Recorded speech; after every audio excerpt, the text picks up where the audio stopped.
I was recently given a bag full of these offcuts from a project from a quilting friend. She was going to throw them away, and I said, please don't do that, just give them to me. So included in the bag was also another size, which I turned into the mini potato chip border project. So now I'm going to show you what I'm going to do with these.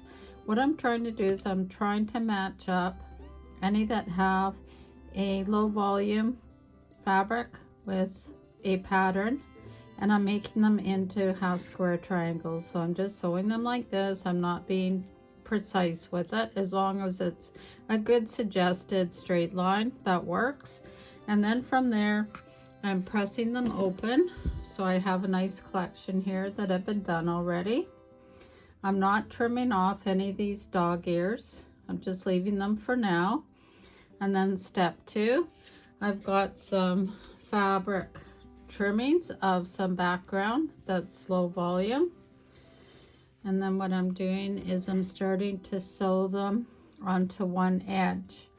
And what I'm doing is I'm taking it and I'm sewing it on one of the edges, which is on the darker fabric side.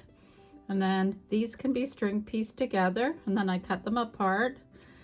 And then from there, I'm taking another strip and I'm adding them onto the other side so that they look like this. You're saying, okay, what are you going to do with that? Well, I will be showing you that today. So what I'm going to do is I'm going to catch up and get these all sewn together with the second edge of fabric on the dark side. And then these ones I'm going to continue doing the same thing, and then I'll show you what we're going to be doing next. Promise you, you're really going to like how this turns out. So think outside your comfort box, and this is a great way to use up some of those offcuts that you'd probably want to throw away. Stick with me and sew with Debee. With this one side sewn on and pressed back, I am going to go and then quickly cut off this dog ear like that, flip it back, and then the next edge we're going to add is to this dark side. So I'm actually going to trim off this extra fabric here, and then I've got another strip, and I'm going to go right sides together if it overhangs. I don't like too much fabric overhang because I find it's harder to control for me. So now what you do is you sew a 1/4 inch here and then press this open, and then you catch up. You do a lot of these, and I'll show you what to do next.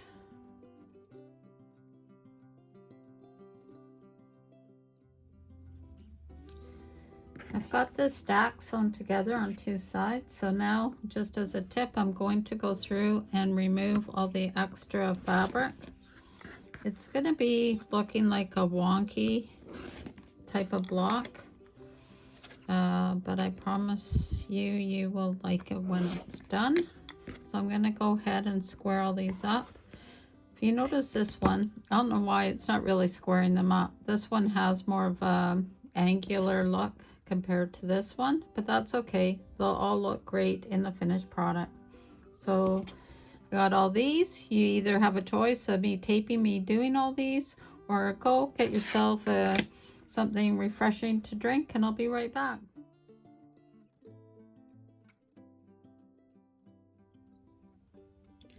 Okay, so here's the block that is going to be used with the border that was in episode 48 using the mini potato chips. With this one, what I've sewn together so far are 2 potato chips that are 2.5 by 4.5. So I have 2 here, 2 here. These will get joined with a 1/4 inch seam, and then on the sides I'll have another 2 that are the same size, and then 2 ends for each column. If you notice up here, this is a wonky half square triangle that I did.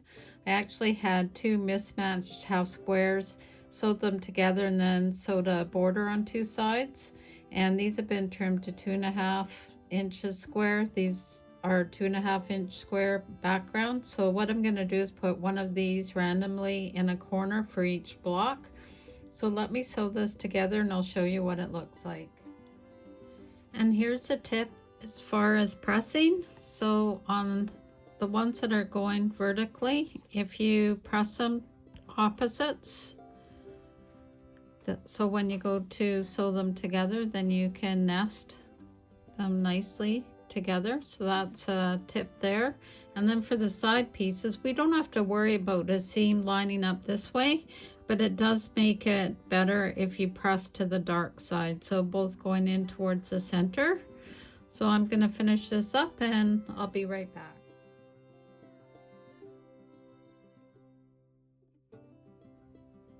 So block 1 is now done. I'm going to go ahead and make a few more.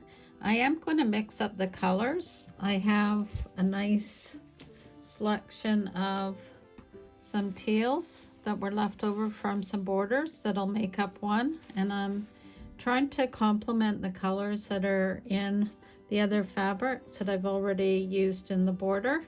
So as I go along, I'll update you on how many blocks you need to do and how to assemble them together with the border.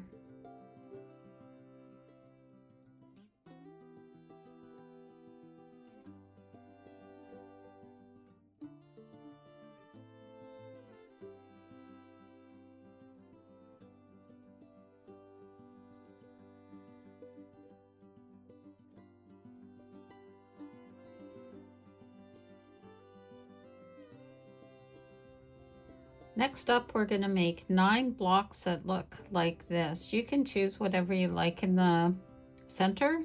I'm using a background fabric here. You'll see in a bit why I'm doing it this way. So how to make these are, you have a 4-inch wide and 4-inch wide by 2.5 deep, and the centerpiece is 1.5 by 2.5. So you sew these together with a 1/4 inch, and again you have to make 9. As a hint, they may end up going onto a block like this, or they may end up going here like this. That will come together once we do the final assembly. So I'm going to go ahead, make 9 of these. Well, I've made 1, so I've got 8 left to do, and then I'll see you back here. Okay, and the final block we're going to make to get the center put together is we're going to be making 3 of these. So you've got a top strip. I'm using a very light color, and it'll make sense once you see what I've come up with, in 2.5 by 8.5. And then I've assembled what I'd like to call a half block. So these are 2.5 by 4.5, and then these are each 2.5 inch squares. So these colors here are out of the same fabric, and then these 2 squares in the corner are your background fabric that you choose. So let me sew those together, and again we're making 3 of these.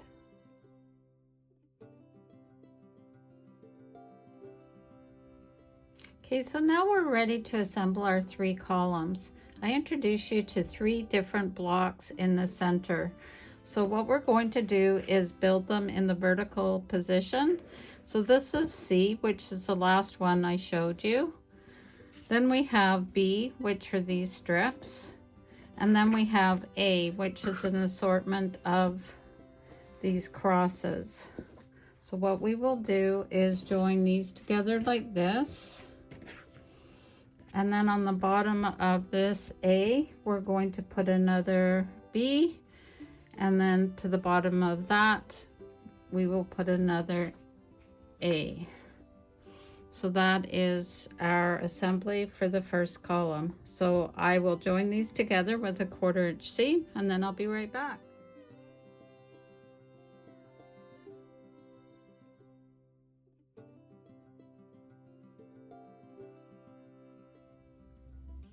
Okay, I'm going to start adding the 3 rows together, or the columns. I don't know if you noticed that I actually switched out this pale yellow for a light green, a light blue, and a pink. I felt that they would give a little bit more contrast, and once I had it all together on my design wall, I felt it worked better. So knowing me, if you've been following along, I do make changes on the fly, so that's why you do need to watch it to the end, or else you never know how it's going to end up. So I'm going to join these together with a 1/4 inch seam, and then we'll start building our borders, and then we'll be done. Okay, I now have the top and bottom horizontal border. These are the inside borders cut. These will measure 2.5 inches deep by 24.5 inches wide. I do highly recommend that you measure your top or your centerpiece in 3 spots and take the average to get your width. That will help it even out and ensure that it doesn't go all wonky. So let me sew these on and then I'll be right back.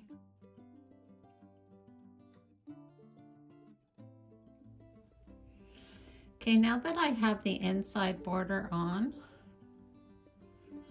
just giving you a quick look, it's now time for the sides. And what I'm going to do is I'm going to work on the left-hand vertical side first. So I will line up one of the pre-made blocks, which is 5.5 by 5.5. I've put a pin, see the yellow head where the center is. And then what I will do is I will divide that other 5.5 in half. And then I have another one, which I will line up on the bottom. And then what I need to do is take the difference between this bottom left block and the center block and figure out what measurement that needs to be plus 1/2 inch. The 1/2 inch is, let me see, 1/2 inch will take care of each seam. And then I will do the same on the top. So overall, this needs to be 33 inches for it to fit in that space. So I'm going to take it over to my table, work it out, sew it together, and show you what it looks like. Okay, I'm gonna see if I can explain this, how to fill in this gap here. So what we have is we have a block here that is 5.5 inches wide. This one is also 5.5, but we want to divide it in half. So I've made a mark here at 2 3/4. I know that halfway down on my width, which is 33, divided by 2 is 16.5. So I have a white mark there.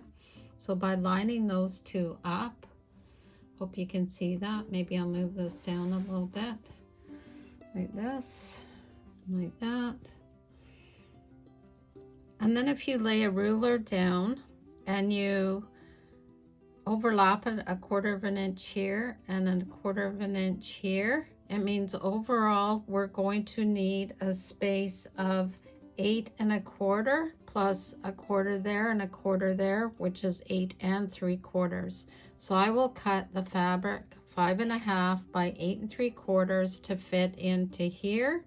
And then the same when I get down to the other end, the space is the same. So I will be cutting 2 that are 5.5 by 8 3/4 to fill up this side, and then I'll repeat it on the other, and I'll have those 2 sides done, and then we'll come back and work out the top.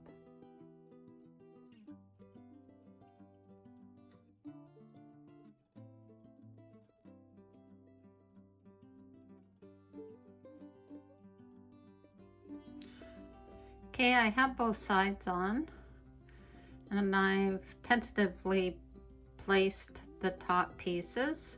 So basically you just go through the same process of calculating from the center out.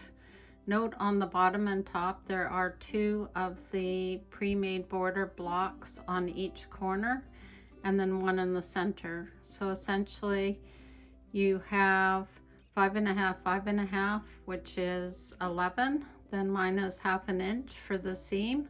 So you have 10 3/4 per block on each end, and then the center at 5.5 minus it, seam allowances, and then the space to fill on either side. So I'm going to go ahead and do that.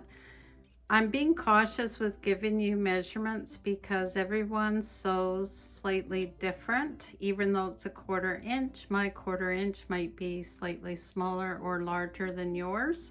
So please double check your measurements and figure out what works best for you based on your seams. So I'm going to get these done and then I'll be right back. Here it is all done. All the borders are on. I'm very happy with how it turned out. This will make a great baby quilt or a table topper. It can be made larger, smaller. All you have to do is add some blocks or take some out. It's all about your own creative flair. So thank you for following along, and as always, sew safely and sew with Debee.